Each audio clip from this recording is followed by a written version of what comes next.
Work with your fearful fantasies to reveal your deepest ambitions.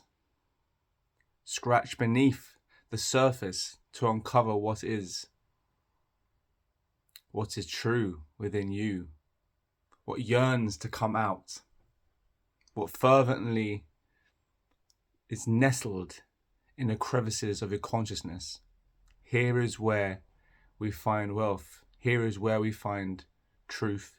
Here is where we find revelation. Fearful fantasies are in our conscious and in our unconscious. They play out theatrically, intensely at times, but most of the time unconsciously, unaware, though we are not unaffected. And it is our duty to realize these fearful fantasies into our conscious mind through seeing our actions, our patterns of play in the world, but also noticing the subtleties of our experiences within, to connect with these clues, these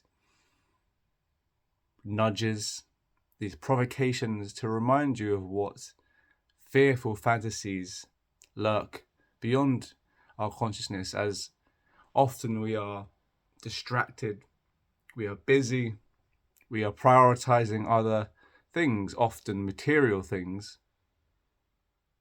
whether that's relationships or money or career. We are often zoned in and focused on material ambitions,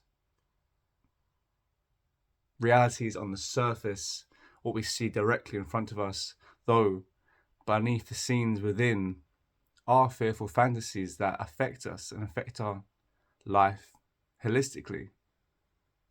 And only by revealing these and connecting to and experiencing these and ultimately transforming them into new forms are we able to express ourselves externally with a more healthy and aligned vision to our spiritual truth, to one founded on love and grace amid uncertainty, amid life's constant motion. Because that is what we are part of, constant motion.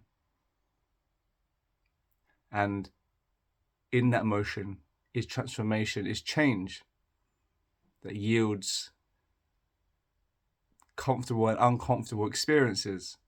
And so beneath the surface of our consciousness is a fear of that, is an awareness of that, is a sensitivity to that emotion, a very intense sensitivity to that emotion, far beyond what we perceive of our five senses.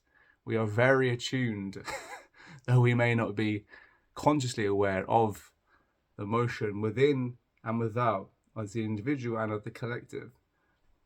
We are very, all of us, deeply, deeply aware subconsciously of this. And so that can yield projections of fearful fantasies that come out into our consciousness and come out into our lives, and they affect our relationship with ourselves, but also with the world. And if we leave these fearful fantasies unfettered, then they manifest and they grow.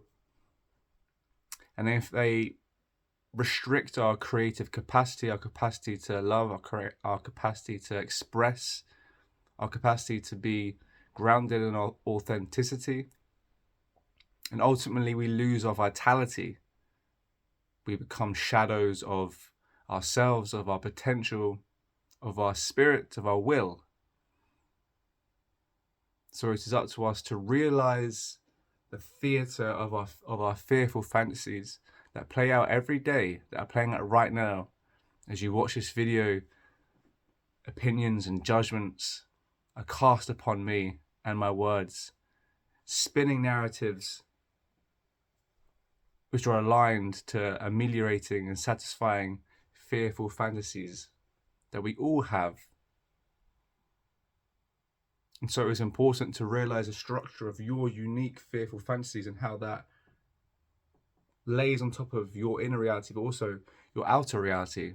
and to understand the intricacies of it, to understand your role in it, to understand how you're manifesting its fearful potential in terms of aspects of yourself that maybe you are hiding from or are ashamed of or are fearful of because of experiences of, say, rejection or of failure in the past.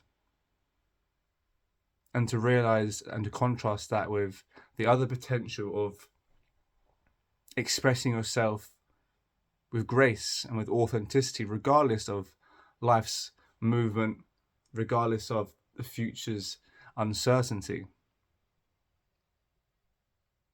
That is the key to your potentiality. Potential is always there for good and for bad, for creation, for love or for fear. Because fearful fantasies will always be there. We will always have fearful fantasies because ultimately it's a creative essence. You know, it doesn't have to be a fearful fantasy is in its essence creative. It's a creative source of energy. However, it's our interaction with that creative source. Like fire, we can use it to burn a house down or cook our food. You know, the same with fearful fantasies, narratives that we've deployed and created in our conscious and unconscious through our lives, and how we interact with that through love or fear, ultimately, acceptance or resistance. You know, do we engage with it? Are we aware of it? Have we realized its potential? Because within our fears is potential, deep potential,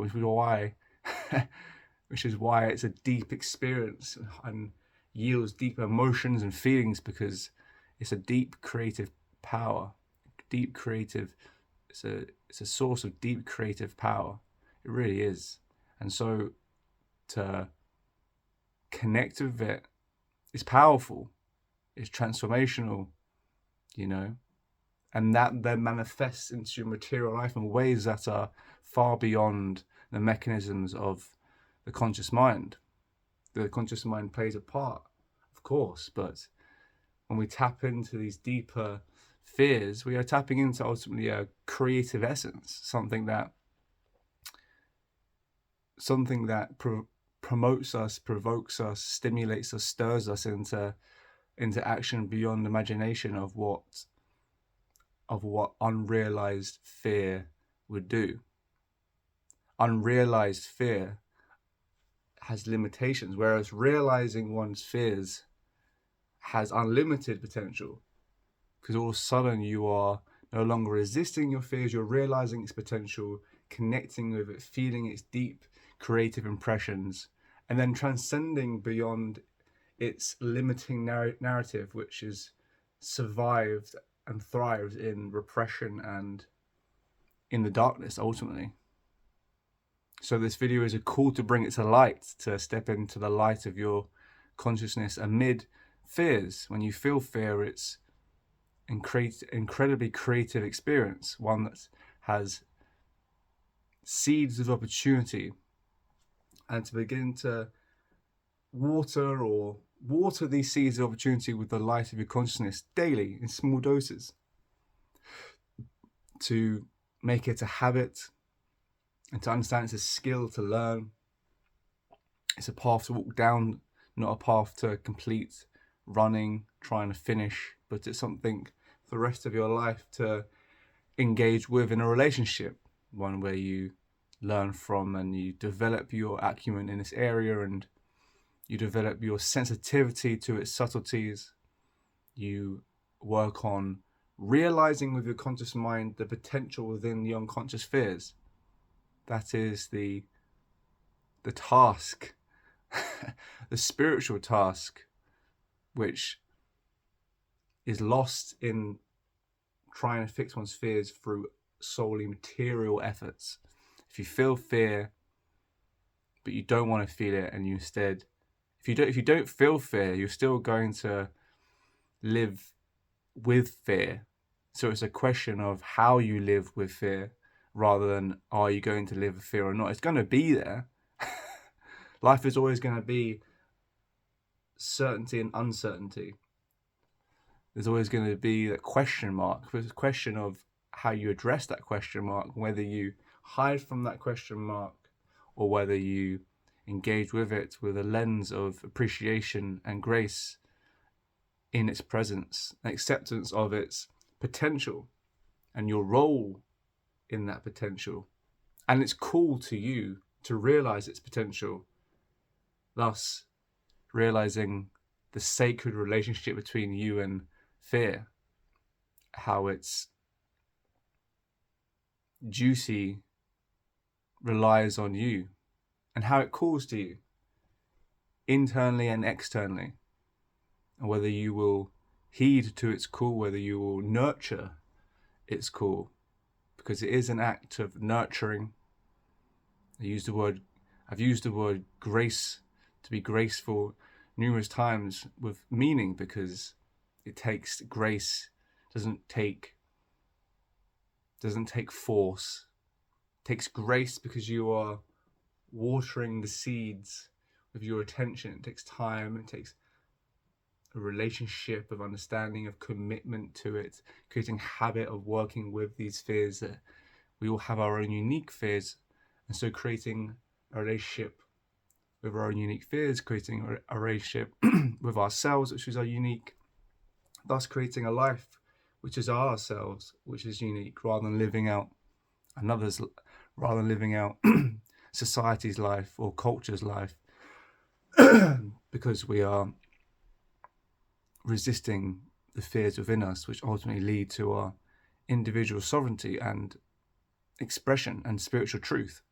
So fears, connect with your fears. They are yours. They speak to you, and they are unique to you. They are expressed uniquely to you. The narrative around your fears is unique to you. It's creative. The narrative is creative. The essence within it is creative. The transformational experience, when you're deeply immersed in it, when you gracefully accept it, is creative. So engage in the creative act. Till next time. Bye.